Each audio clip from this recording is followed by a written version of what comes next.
Yo, selamat datang di channel baru. Bagi kalian yang belum subscribe, silahkan subscribe, tekan loncengnya, like, share, dan komen. Kali ini saya akan membahas light novel Teen Seeds Terra Slime Dataken volume 10 part 6. Tanpa berlama-lama, langsung saja kita mulai.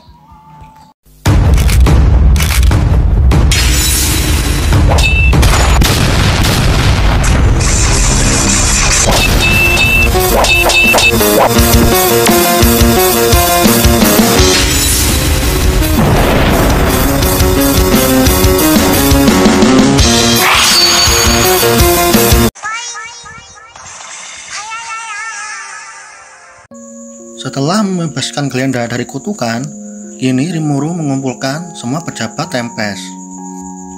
Rimuru berharap semua pejabat mau menerima Glenda. Semua pejabat setuju.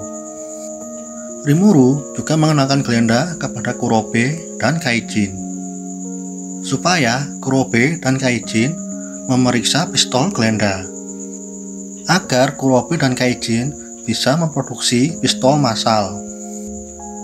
Dan tibalah hari di mana ekspedisi akan dilanjutkan. Sebelum berangkat, Rimuru menemui Kurobe dan Kaijin. Kurobe dan Kaijin pun berhasil menciptakan peluru magis. Peluru itu akan meledak walaupun tanpa bubuk misiu. Sedangkan Gopta menangis bahagia karena Rimuru memberi hadiah pistol kepadanya. Di sisi lain, Rangga cemburu kepada Gopta. Rimuru menjelaskan, pada dasarnya kau tak bisa memegang pistol Rangga. Agar Rangga tidak kecewa, Rimuru memberikan syal kepadanya. Milim terlihat sangat senang dengan baju ekspedisinya. Rimuru dan rombongannya pun siap pergi menuju titik pertemuan markas besar Persekutuan Bebas di Ingrasia. Setelah sampai di Ingrasia, Rimuru dan rombongannya disambut meriah oleh Kagali. Senang bertemu Anda kembali, ucap Kagali. Milim menyapa. Saya Milim Nafa, senang bertemu denganmu. Saya Kagali, senang bertemu dengan Anda juga. Singkat cerita, pertemuan pun selesai.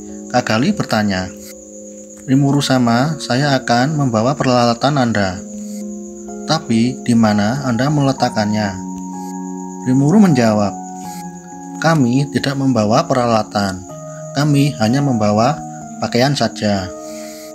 Kagali berkata, baiklah kalau begitu.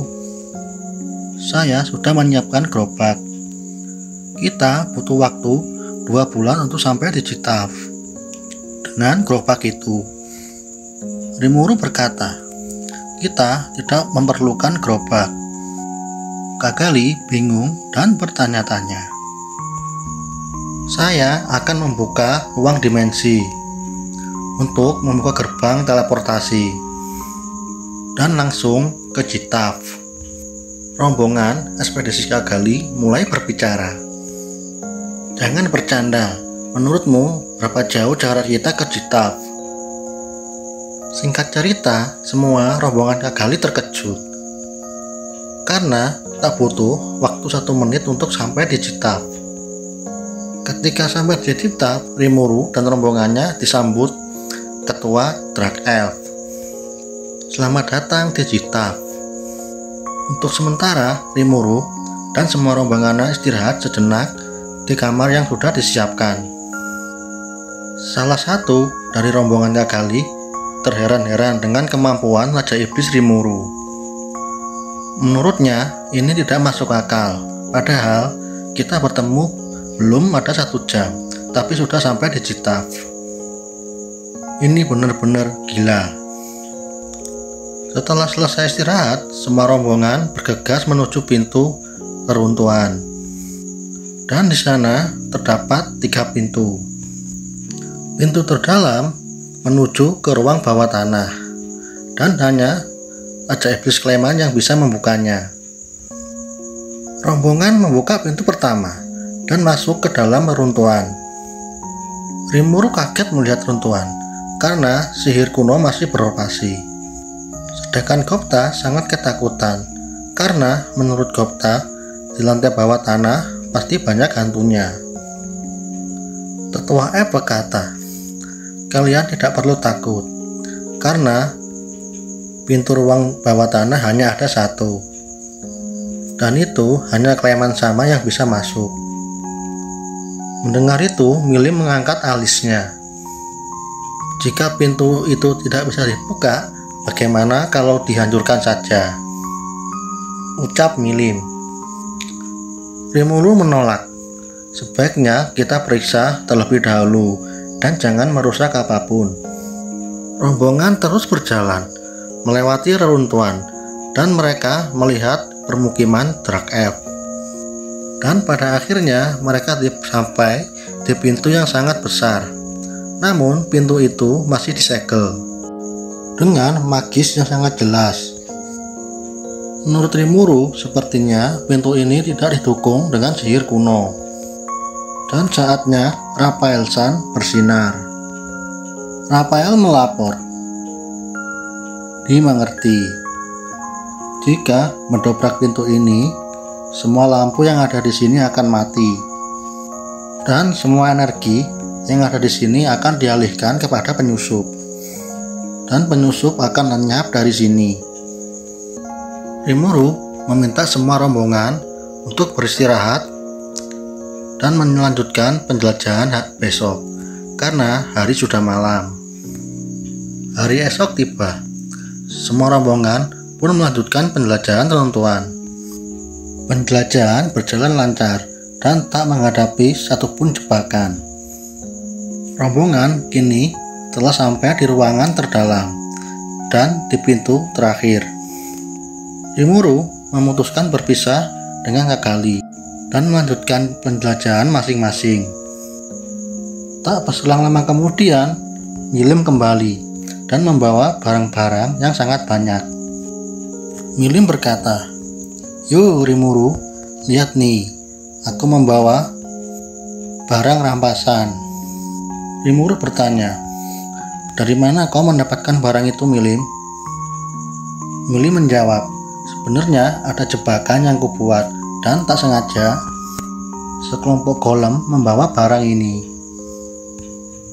Tak lama kemudian, lantai bergetar dan banyak batu kikil yang jatuh. Gupta panik dan meminta semua agar keluar dari reruntuhan karena lantai ini akan runtuh. Namun Kagali meminta semuanya untuk tenang karena reruntuhan ini sangat kuat, jadi tidak akan runtuh.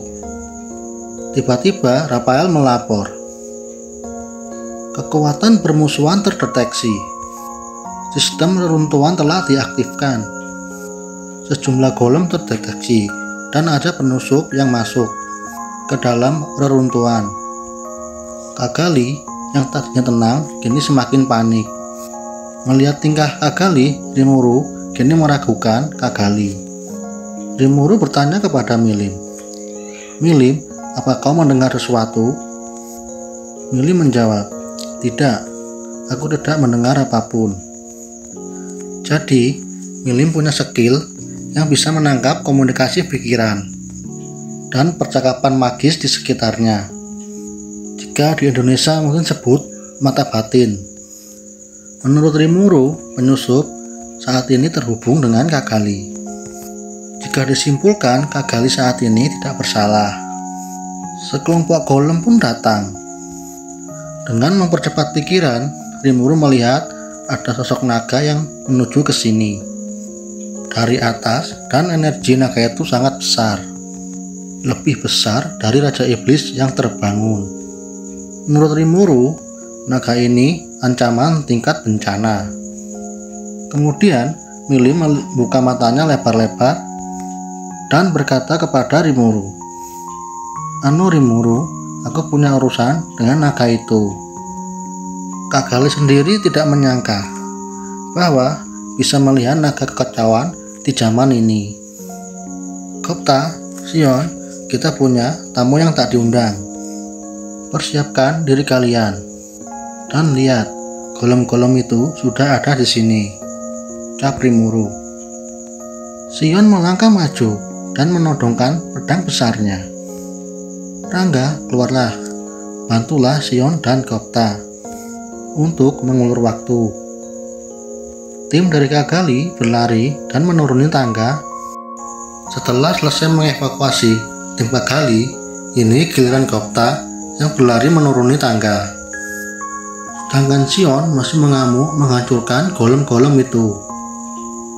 Kemudian Rimuru, Raphael Sensei dimengerti, beralih ke mode pertempuran. Rimuru terkejut dengan kejadian ini. Kekuatan macam apa yang mencoba melawan Raja Iblis? Rimuru melihat Kagali nampak panik dan bingung. Menurut Rimuru, apakah ini rencana dari Kagali? Tapi Kagali nampak khawatir, dan jika itu acting, Rimuru kesal, dan ini bukan waktunya untuk memikirkan itu. Seseorang bertanya, Rimuru Dono, kenapa Anda begitu banyak punya musuh? Apakah Anda karena Raja Iblis? Rimuru menjawab, Ya, saya sendiri tidak tahu. Dengan kedua kekuatan, Dwargon dan Sarion, Tempest tidak akan kalah dari perang ekonomi dengan Barat. Rimuru berbicara begitu karena Rimuru sudah melihat Mariabel sudah ada di sini. Kemudian terdengar suara gadis muda menjawab kata-kataku. Rimuru berkata, Kamu tahu, aku memikirkan hal yang sama persis. Aku adalah Raja Iblis Rimuru. Dan kau siapa? Senang bertemu dengan Anda. Aku Mariabel Rosso. Aku musuhmu. Kita lanjut di video berikutnya. Terima kasih sudah menonton.